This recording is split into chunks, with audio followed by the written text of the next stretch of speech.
Guys, Lau, pasakay hapon na? Eh, ako'y mangangahoy muna, inay. At ang kanyang inay galit na galit na. Ang sabi sa akin, humindulos daw ako sa tungko. At igagatong na daw ang paa. Yun nga ang sabi ng matatanda, pag walang kahoy, igagatong ang iyong binte.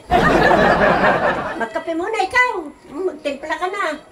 Guys, Lau, ipapasok mo na yan sa loob. Isasara mo ang pinto at ako lang pupunta kina inay. Oo, ako nang bahala din eh.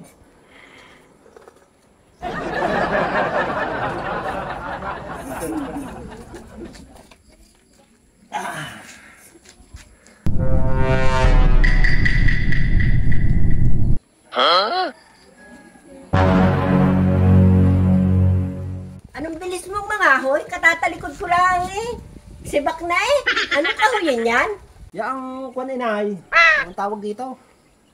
Yang kape ho. Ah, puno ng kape. Malingas nga yan.